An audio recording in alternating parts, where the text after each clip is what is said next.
Magandang araw mga kaibigan.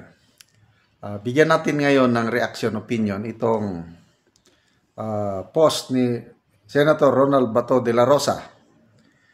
Isinare lang niya ang post ni Attorney Mark Tolentino tungkol ito sa issue pag-warning ng Speaker Romualdez na pwedeng masampahan ng impeachment case ang mga maestrado ng Supreme Court. So ito ang sinulat ni Attorney Mark Tolentino. On the issue of impeaching Supreme Court justices for their decisions. Yes, Supreme Court justices may be impeached, but not simply because the public or politicians disagree with their rulings. Under Article 11, Section 2 of the 1987 Constitution, justices of the Supreme Court may be removed only by impeachment on specific and exclusive grounds. Number 1, culpable violation of the Constitution. Treason, bribery, graft and corruption, other high crimes, and betrayal of public trust. Issuing a decision that one party finds unfavorable is not an impeachable offense. Yung desisyon ng mga maestrado, 13-0, binasura ang impeachment case dahil unconstitutional. Hindi daw yan grounds for impeachment. Bakit? Ito, paniwanag.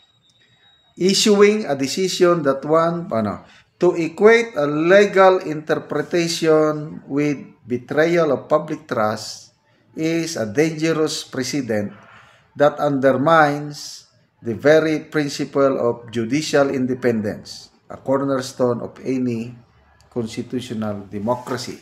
Okay, so ito, may jurisprudence na nangyari na dito. In Macalintal versus Comelec, GR number 157013, July 10, 2023, the Supreme Court emphasized that when the court speaks, the Constitution speaks. O yun. Kasi sila nga interpreter ng law eh. It becomes the law of the land once na nag-decide ang Supreme Court. And then, further, in Francisco versus House of Representatives, GR number 160261, November 10, 2003, the court warned against using impeachment to penalize members of the judiciary for decisions made in the exercise of their constitutional mandate. Ito, klaro, hindi mo pwedeng takutin ang mga members ng judiciary o Supreme Court. Ito ang nakalagay sa Francisco ruling.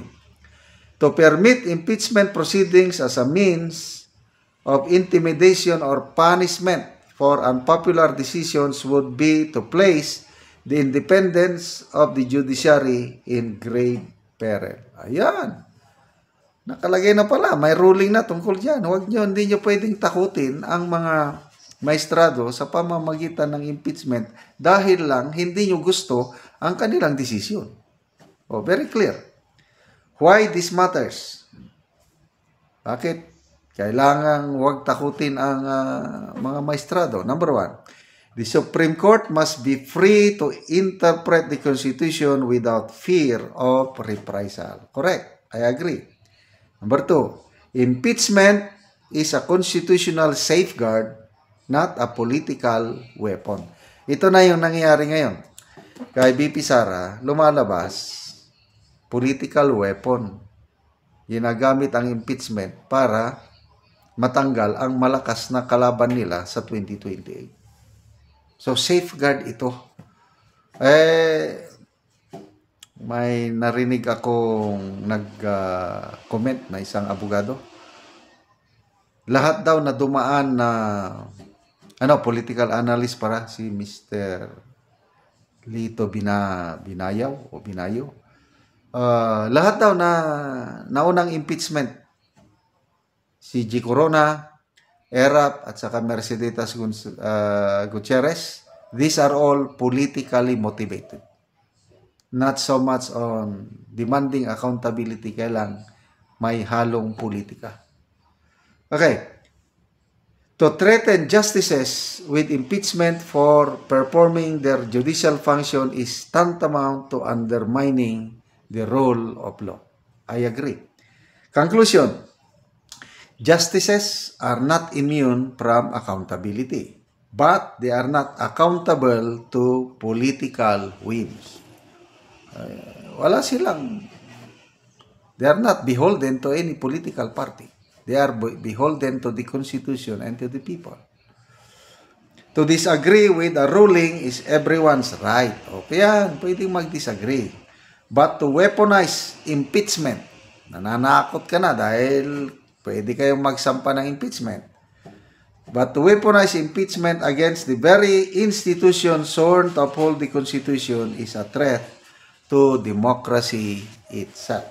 Kaya maraming nagtaka, maraming nasyak, kahit ako, yung ganong pahayag ng speaker na parang tinatakot niya na ang mga maestrado ng Korte Suprema.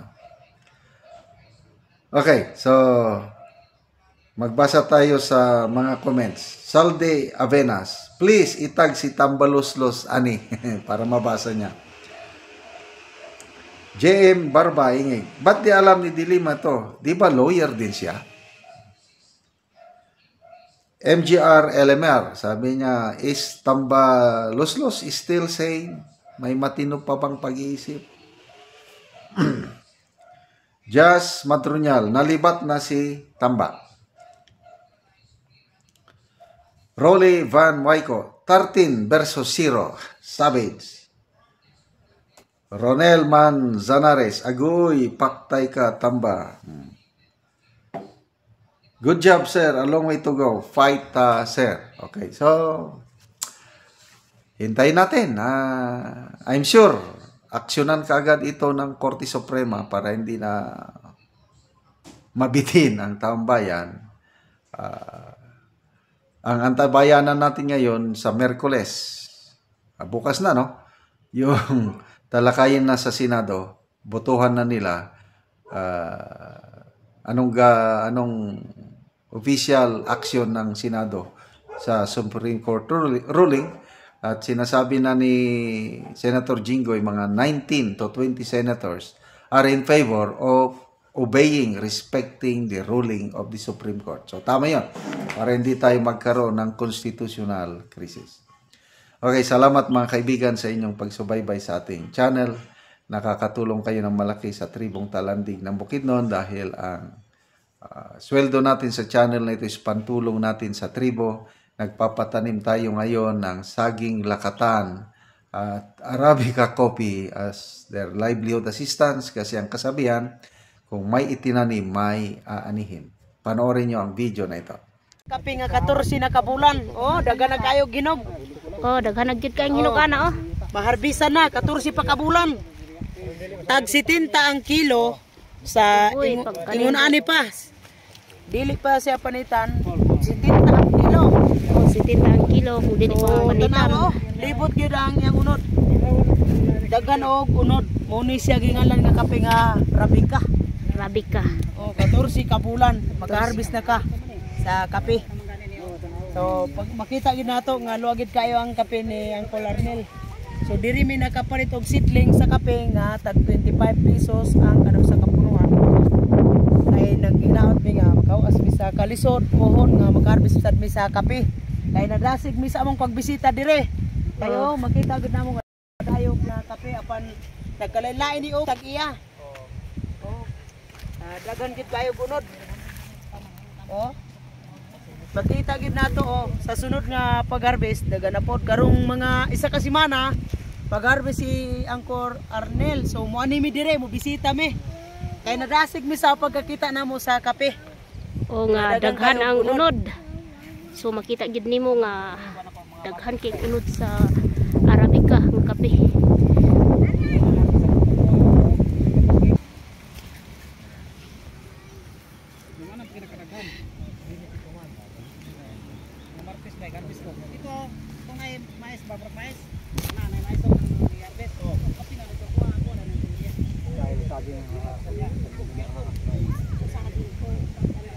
Nindo tagid sa lugar sa kapihan ni Uncle Arnel.